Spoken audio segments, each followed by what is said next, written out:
ഇവിടെ നമ്മൾ നോക്കുന്നത് DDA algorithm, digital differential analyser. DDA algorithm use ചെയ്ത് ഒരു ലൈൻ എങ്ങനെ ഡ്രോ ചെയ്യാം എന്നുള്ളതാണ് നോക്കുന്നത്. സപ്പോസ് എനിക്ക് ഇങ്ങനെ ഒരു ലൈനാണ് പ്ലോട്ട് ചെയ്യേണ്ടത്. ഞാനിവിടെ XY ആക്സിസ് വരച്ചിട്ടുണ്ട്.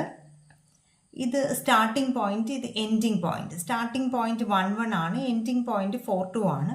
അപ്പോൾ എനിക്ക് ഈ രണ്ട് പോയിന്റുകൾക്കിടയിൽ ലൈൻ പ്ലോട്ട് ചെയ്യണം. അപ്പോൾ സ്റ്റാർട്ടിംഗ് പോയിന്റ് 1 ആണ്. അത് കഴിഞ്ഞിട്ട് അടുത്ത് പ്ലോട്ട് ചെയ്യേണ്ട പോയിന്റ് ഏതാണ് എന്നുള്ളതാണ് നമുക്ക് അടുത്ത് കണ്ടുപിടിക്കേണ്ടത്. ഞാൻ ഇങ്ങനെ ഒരു ലൈൻ ഡ്രോ ചെയ്യുന്നു.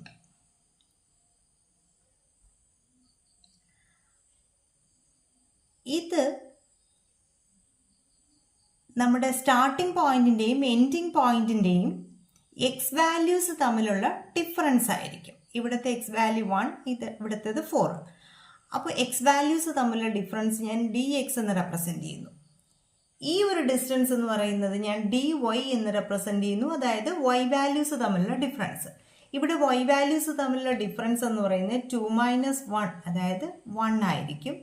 ഇവിടെ എക്സ് വാല്യൂസ് തമ്മിലുള്ള ഡിഫറൻസ് 4 - 1, അതായത് 3 ആയിരിക്കും. അപ്പോൾ ഇതാണ് ഡിഫറൻസ്. ഇനി ഞാൻ ഫസ്റ്റ് പോയിന്റ് 1 1 പ്ലോട്ട് ചെയ്യുന്നു. ഇനി അടുത്ത് എനിക്ക് ഏത് പോയിന്റ് ആണ് പ്ലോട്ട് ചെയ്യാൻ പറ്റുന്നത് എന്നുള്ളതാണ് നമ്മൾ കാൽക്കുലേറ്റ് ചെയ്യേണ്ടത്. അടുത്ത് എനിക്ക് ഞാൻ ഈ ഒരു DDA അൽഗോരിതത്തിൽ നമുക്ക് ഒന്നുകിൽ എക്സ് വാല്യൂവിന് യൂണിറ്റ് ഇൻക്രിമെന്റ് നൽകാം. എക്സ് വാല്യൂവിന് യൂണിറ്റ് ഇൻക്രിമെന്റ്, അതായത് എക്സ് എന്ന് പറയുന്നത് പിന്നെ x+1 ആകും, x+2 ആകും, x+3 ആകും. ഇങ്ങനെ ഓരോ വാല്യൂ വരുമ്പോഴും കറസ്പോണ്ടിങ് Y വാല്യൂ കാൽക്കുലേറ്റ് ചെയ്യുക. അതായത് എക്സ് ആയിരിക്കുമ്പോൾ നമുക്ക് Y എന്നുള്ള വാല്യൂ നമ്മൾ തന്നിട്ടുണ്ട്. ഇത് x1 y1, അതായത് നമ്മുടെ സ്റ്റാർട്ടിംഗ് പോയിന്റ്. ഇനി ഈ x1 എന്ന് പറയുന്നത് x1+1 ആകുമ്പോൾ അതിന് കറസ്പോണ്ടിങ് ഒരു y2 ഉണ്ടാവും. y2 നമ്മൾ കാൽക്കുലേറ്റ് ചെയ്യണം. അടുത്ത വീണ്ടും ഈ ഒരു വാല്യൂ x1+1 അതിനെ വീണ്ടും ഇൻക്രീസ് ചെയ്യുക. അതായത് x1+2 ആകുമ്പോൾ കറസ്പോണ്ടിങ് y3 നമ്മൾ കാൽക്കുലേറ്റ് ചെയ്യുക. അങ്ങനെ ഓരോ Y വാല്യൂവും കാൽക്കുലേറ്റ് ചെയ്യുക. അതിനുശേഷം ഈ ഓരോ പോയിന്റ് പ്ലോട്ട് ചെയ്യുക. ഇങ്ങനെ നമുക്ക് ചെയ്യാം. അല്ലെങ്കിൽ Yന് യൂണിറ്റ് ഇൻക്രീസ് കൊടുക്കാം. അതായത് നമുക്ക് ആദ്യം തന്നിരിക്കുന്ന വാല്യൂ y1 ഉണ്ട്, x1 ഉണ്ട്. അടുത്ത y1+1 Yക്ക് യൂണിറ്റ് ഇൻക്രിമെന്റ് നൽകുന്നു. എന്നിട്ട് കറസ്പോണ്ടിങ് x2 നമ്മൾ കണ്ടുപിടിക്കുന്നു. വീണ്ടും Yക്ക് യൂണിറ്റ് ഇൻക്രിമെന്റ്, അതായത് ഇതിൻ്റെ കൂടെ 1 കൂടെ ആഡ് ചെയ്യുക. അപ്പോൾ 1+1 2, കറസ്പോണ്ടിങ് x3. ഇങ്ങനെ നമ്മൾ കണ്ടുപിടിക്കുക. അപ്പോൾ DDAയിൽ നമുക്ക് ഫസ്റ്റ് ഡിസിഷൻ മേക്കിംഗ് എന്താണ്?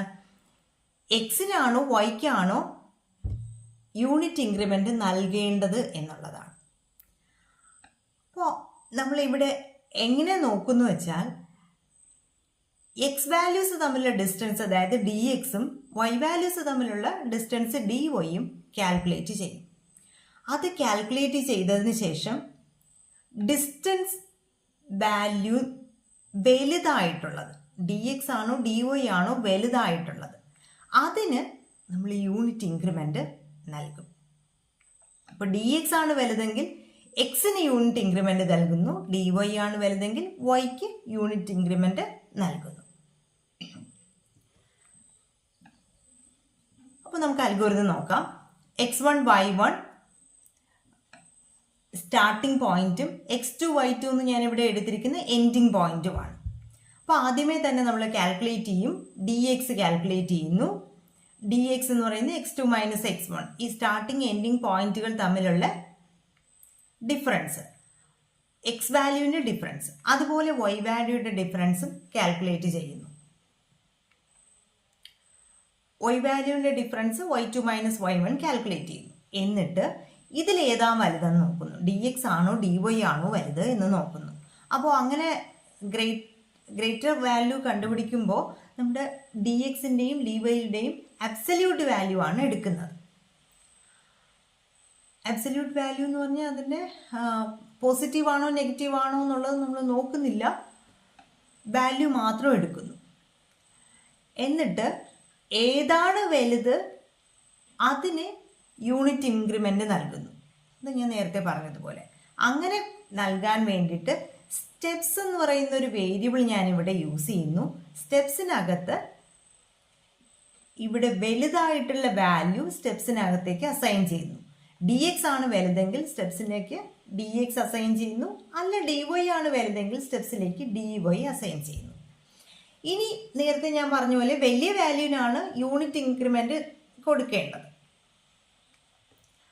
അപ്പോൾ അതിന് വേണ്ടിയിട്ട് ഞാനിവിടെ എക്സ് ഇൻക്രിമെൻറ്റും വൈ ഇൻക്രിമെൻറ്റും ഇവിടെ കാൽക്കുലേറ്റ് ചെയ്യും, അല്ലെങ്കിൽ അതിനൊരു ഇക്വേഷൻ കൊടുക്കും.